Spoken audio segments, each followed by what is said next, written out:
नमस्कार आप सभी को। मैं Sarita Kulkarni astro life junction channel में स्वागत करती हूँ। ये वीडियो जो है ये दिसंबर मंथ के ट्रांजिट को लेकर बनाया जा रहा है। दिसंबर मंथ आप सभी के लिए मतलब 12 राशियां और 12 लग्न के लिए किस प्रकार से रहेगा ये हम देखने वाले हैं इस वीडियो में। हर राशि या हर लग्न के अनुसार मैं एक इंडिविजुअल वीडियो हर बार जैसे बनाती हूँ वैसे इस बार भी बनाऊंगी।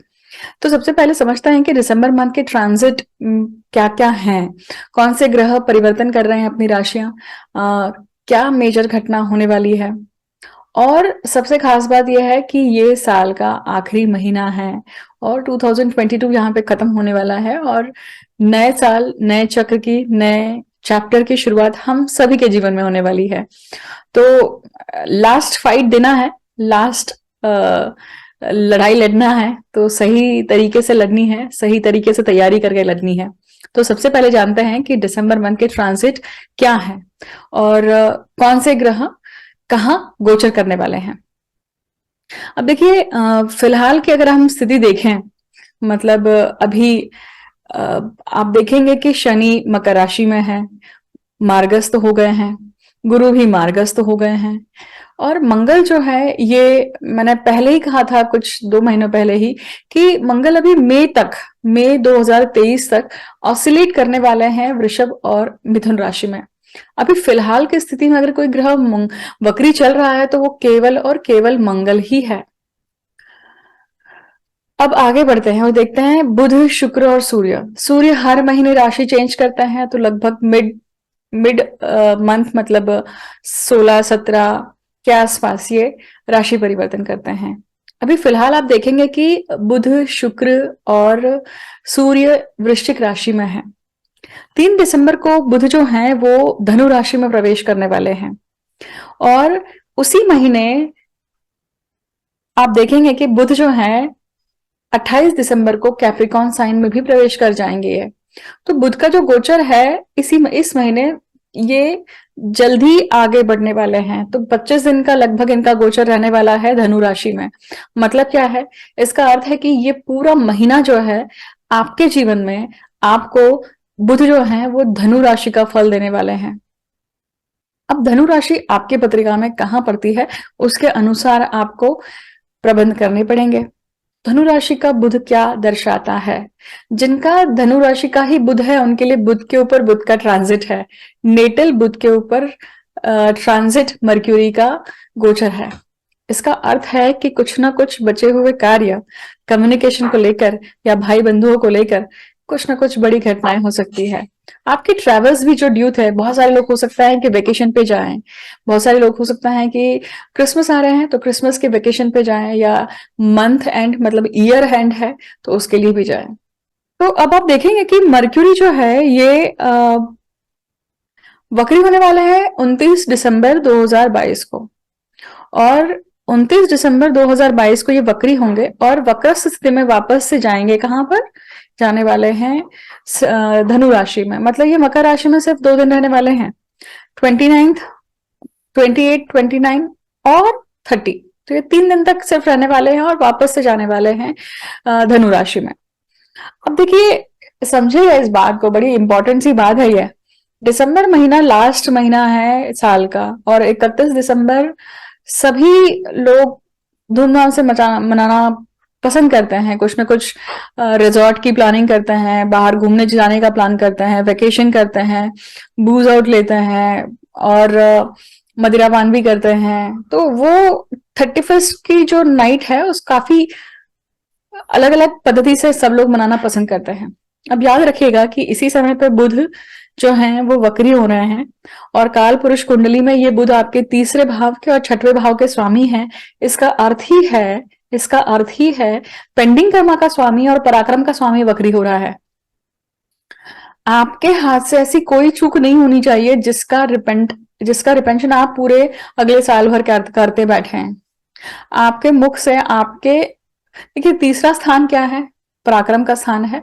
मतलब आपके एफर्ट्स हैं, फ्री विल है और फ्री विल मतलब आपका निर्णय आप खुद लेने वाले हैं। तो निर्णय आपके ऐसे होने चाहिए जिसके कारण किसी को परेशानी ना हो, किसी का नुकसान ना हो और आप उस निर्णय को लेकर आगे परेशान न रहें, क्योंकि हम जो भी जीवन जीते हैं अपने कॉन्सिक्वेंसेस, मतलब जीवन कॉन्सिक्वेंसेस है अपने निर्णयों का।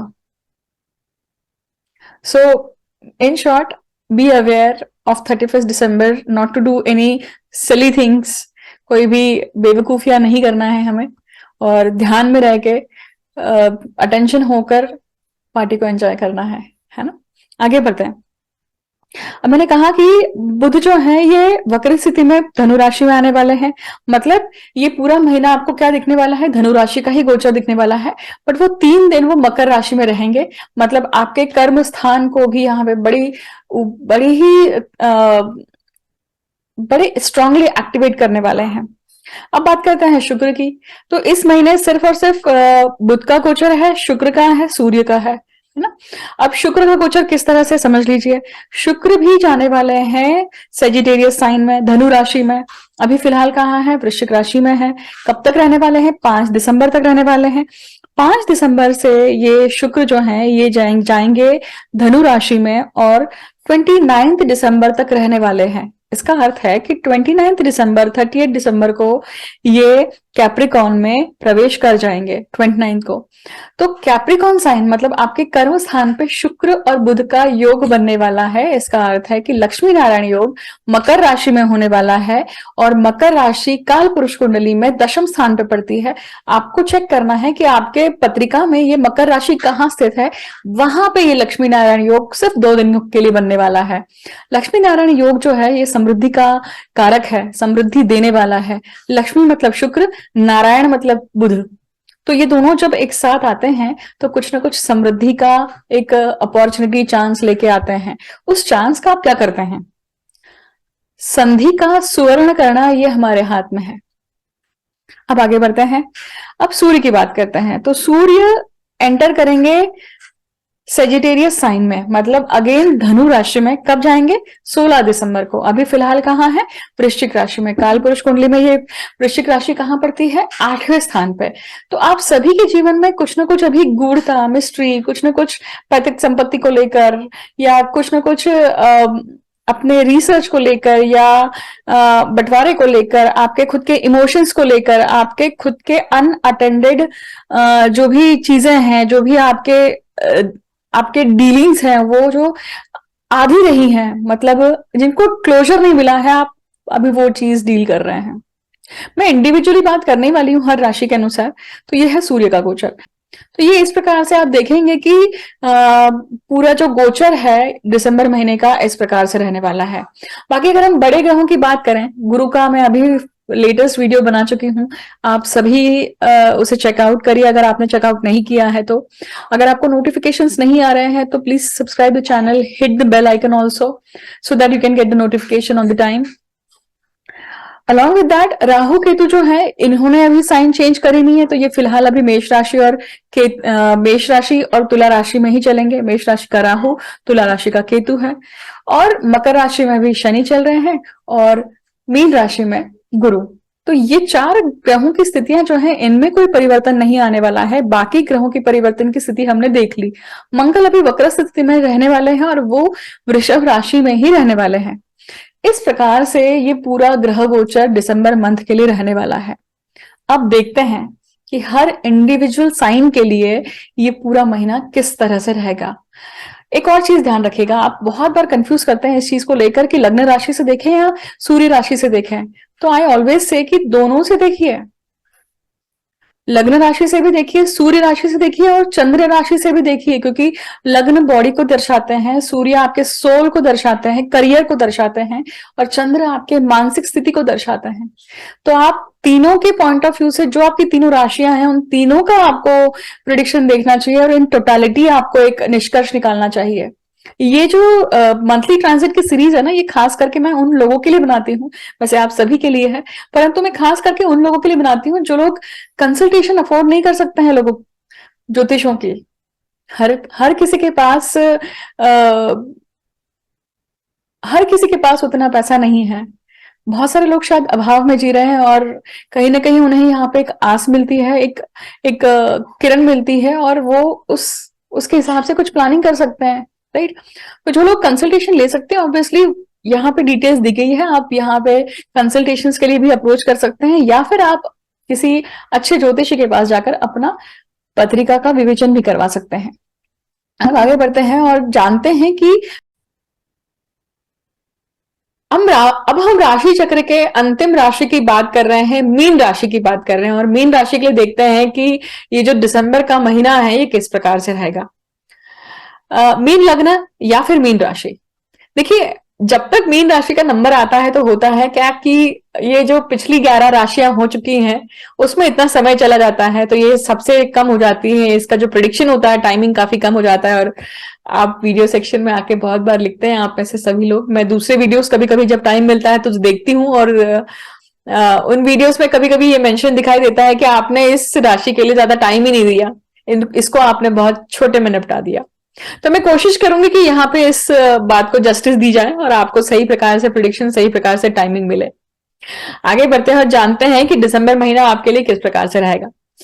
लग्नेश का लग्न में होना ये बहुत अच्छी बात है, क्यों? क्योंकि लग्न भाव में बल मिल रहा है गुरु का, और गुरु जैसा ग्रह जब आता है, कोई भी ग्रह आता है तो लग्न को, अपने आप को, मतलब अपने शरीर को, अपने प्रवृत्ति को, अपने पूरी होल पर्सनालिटी को बदलने की क्षमता रखता है। अब गुरु है तो ये कहीं ना कहीं आशीर्वाद दे रहे हैं, गुरु तत्व का आशीर्वाद कहीं ना कहीं मिलता है, और यही गुरु आपका दशमेश है। तो कर्म के माध्यम से कहीं ना कहीं आपको ये चीज मिलने वाली है, कर्म के माध्यम से आप अपने आप को सही दिशा में मोड़ सकते हैं। कर्म में बुध और शुक्र हैं, कर्म में बुध और शुक्र है, इसका अर्थ है कि जो भी एंटरटेनमेंट बिजनेस से है, जो भी फिल्म लाइन से है, या जो भी आर्ट फील्ड में है, उनके लिए बहुत अच्छा समय है, उनका काम ऊपर आएगा, उनका काम भाग्य से चमकेगा। अब देखिए दूसरे भाव में केतु है, कुटुंब भाव में, धन भाव में केतु, माफ करिए, कुटुंब भाव में राहु है। कुटुंब, धन स्थान, वाचा स्थान और वाणी के स्थान पर राहु है। इसका अर्थ है कि सबसे पहले आपको कंट्रोल करना चाहिए अपनी वाणी पे, अपने खान पान पे, अपने बोलचाल पे। ये समय शायद जब से राहु आपके व्यय भाव में आया होगा तब से शायद हो सकता है कि कोई व्यसन आपने पकड़ा होगा। तो हो सकता है कि वो स्मोकिंग हो, या फिर हो सकता है कि वो वाचन हो, मतलब बुक रीडिंग हो, तंत्र मंत्र हो, इसमें आपका इंटरेस्ट जा सकता है, ज्योतिष, इसमें आपका इंटरेस्ट जा सकता है, या फिर नॉनवेज खाना, कोई भी प्रकार का, मतलब मदिरा का सेवन भी यहाँ पे मैं बात कर रही हूँ। अगर ये आपके जीवन में आया है, ये इसकी फ्रीक्वेंसी अगर बढ़ी है तो ये राहु के कारण है, जिसको आपको कंट्रोल करना है। कभी कभी जो ग्रह आता है वो ग्रह अपनी भिक्षा मांगता है या भक्षण मांगता है, कि वो जो भी ग्रह है वो गोचर में आपसे वो भक्षण क्यों मांगता है, क्योंकि वो उस चीज का भूखा होता है। राहु को चंडाल कहा गया है, केतु को, शनि को पिशाच कहा गया है, शनि को छाया कहा गया है। तो राहु का यहाँ पे होना ये भी दर्शाता है कि तंत्र मंत्र या अलग वाणियों को बोलना, अलग लैंग्वेजेस को बोलना, अलग लैंग्वेजेस को पढ़ना या समझने की कोशिश करना, इसमें इंटरेस्ट आना, ये भी आपका एक अभी छंद हो सकता है। परंतु कुटुंब भाव का स्वामी और भाग्य भाव का स्वामी वक्री होकर पराक्रम में बैठा हुआ है। आपके कर्म नहीं चूकने चाहिए अभी। आपके कर्म अगर चूकेंगे तो ये कहीं ना कहीं क्या होगा, आपको दिक्कत देगा, आपको ये भाग्य नहीं देगा। तो कर्म क्या चूक सकता है? अहंकार, ईगो, राग, द्वेष, रिवेंज वाली फीलिंग, ये सब चीजें नहीं होनी चाहिए। आप अपनी एनर्जी का उपयोग सही तरीके से, सही माध्यम से, सही दिशा में करिए, तभी आपका भाग्य खुलेगा। सिबलिंग्स के साथ में लड़ाइयां हो सकती हैं, एल्डर सिबलिंग्स के साथ में शायद बोलचाल कम हो सकती है, ये दोनों सिचुएशन दिखाई देती है। छोटे प्रवास हो सकते हैं, अब्रॉड ट्रैवल हो सकता है, इन सभी की संभावना दिखाई देती है। घर से दूर रहने का एक प्रसंग दिखाई देता है, जॉब चेंज का प्रसंग दिखाई देता है, जॉब में बढ़ोतरी होने की भी संभावनाएं दिखाई देती है, क्योंकि ये शुक्र जो है पराक्रम का स्वामी, और ये पराक्रम का स्वामी अष्टमेश भी है। अब ये अष्टम भाव मतलब क्या है, यहाँ पे केतु है, किंतु परंतु बना के रखे हुए हैं। आपको ये थोड़ा सा फ्रस्ट्रेट रखता है, और फ्रस्ट्रेट क्यों रखता है? क्योंकि आपने चीजें अधूरी छोड़ी है, अपने निज दोषों के कारण आप फ्रस्ट्रेट हैं, अपनी आदतों के कारण आप फ्रस्ट्रेट हैं, तो उन्हें सुधारिए। चौथे भाव का और सप्तम भाव का स्वामी बुध है, जो कि कर्म भाव में है। इसका अर्थ है कि आप इस रिगार्डिंग तो आपका कर्म शुद्ध रख रहे हैं, कर्म की साथ है, इसके कारण इससे आपको खुशियां मिलेंगी। पंचम भाव का स्वामी चंद्रमा है, जो कि अमावस्या और पूर्णिमा के समान अच्छा काम करते हैं। तो पूर्व पुण्य कभी आपको, पूर्व पुण्य से कभी कोई चीजें मिल जाती है, कभी कोई चीजें नहीं मिलती है। संतति से भी आपका जो लगाव है वो कैसा है, आप कहीं ना कहीं उस चीज की अतिशयोक्ति करते होंगे, जिसके कारण आप, और शायद बड़े होने के बाद में वो बच्चे खुद परेशान हो जाते हैं कि एग्जैक्टली मम्मी या पापा का नेचर है कैसा। तो अतिशयोक्ति नहीं करना है, वहां पे बैलेंस साधना है आपको। पेंडिंग कर्म का स्वामी सूर्य है, जो कि आपके भाग्य भाव में बैठा हुआ है, षष्ठेश भाग्य भाव में है। तो पिता के हेल्थ को लेकर काफी यहाँ पे आप सोच विचार में चल रहे होंगे, या कहीं ना कहीं दिक्कत हो सकती है। उस precaution is better than cure. सप्तम भाव की हम बात कर चुके हैं, तो सप्तम भाव के अष्टम भाव की बात कर चुके हैं, और भाग्य भाव की भी यहाँ पे बात कर चुके हैं। आपके भी पत्रिका में, आपके भी जीवन में अभी फिलहाल इस महीने भी कहीं ना कहीं तीर्थ यात्राओं के योग बनते हैं, बाहर जाने के योग बनते हैं। दशम भाव का स्वामी हम ऑलरेडी बात कर चुके हैं जब हम लग्नेश की बात कर रहे थे, लग्नेश जो गुरु हैं उनकी बात कर रहे थे। अब बचते हैं व्यय भाव के और लाभ भाव के स्वामी शनि, जो कि आपकी पत्रिका में लाभ में ही बैठे हुए हैं। इसका अर्थ है कि लाभेश लाभ में है, लाभ आएगा ही आएगा। परंतु फिलहाल मंगल वक्री चल रहे हैं, तो क्या है, ये सिचुएशन एक ऐसी हो सकती है कि भाई आप बाहर जाने की सोच रहे हैं, वीजा अप्लाई किया हुआ है, ग्रीन कार्ड अप्लाई किया हुआ है, या फॉरेन कंट्री से इंडिया आने की सोच रहे हैं। ये सारी असमंजस सिचुएशन चल रही है, परंतु परंतु अभी भाग्य की साथ नहीं मिल रही है, डिले हो रहा है। डिले है पर डिनायल नहीं है, ये याद रखिएगा। भाग्य भाव का स्वामी मंगल वक्री है, जब वो मार्गीय अवस्था में जाएंगे तो आपको काफी आराम मिलेगा। अब ये सब सिचुएशन जो है ना, आपके जन्मस्थ ग्रह इन भावों के साथ, इन ग्रहों के साथ में किस प्रकार से योग बनाते हैं, अभी महादशा दशा कौन सी चल रही है आपकी, उसके अनुसार उन सब इवेंट्स की इंटेंसिटी बदलती जाती है, देखिए। तो ये आपको ध्यान रखना पड़ेगा। तो इस प्रकार से मीन राशि या मीन लग्न के जातकों के लिए दिसंबर महीना रहेगा। करियर के मामले में काफी अच्छा है, नो प्रॉब्लम देयर, क्योंकि इस महीने जो लक्ष्मी नारायण योग आपके लिए घटित होने वाला है, जब वो कुछ दिन जहां पे ये डिग्री वाइज काफी क्लोज कंजंक्शन बना के चलेंगे, उस टाइम पे आपको एक बड़ा फायदा होगा। स्पाउस से संबंधित हो सकता है, स्पाउस के कारण हो सकता है, माता के कारण हो सकता है, मतलब स्पाउस के माता के कारण हो सकता है। तो जो भी आपके जीवन में इवेंट्स होते हैं, feel free to write on this videos comment section, let us know that. And ये साल का अंतिम महीना है, आप सबको मैं शुभकामनाएं देती हूँ। 2023 के लिए आपको शुभकामनाएं देती हूँ कि ये आने वाला साल आपके लिए सुख और समृद्धि से भरा हुआ हो। और thank you for listening me patiently, and I will see you soon with the new video. Thank you so much.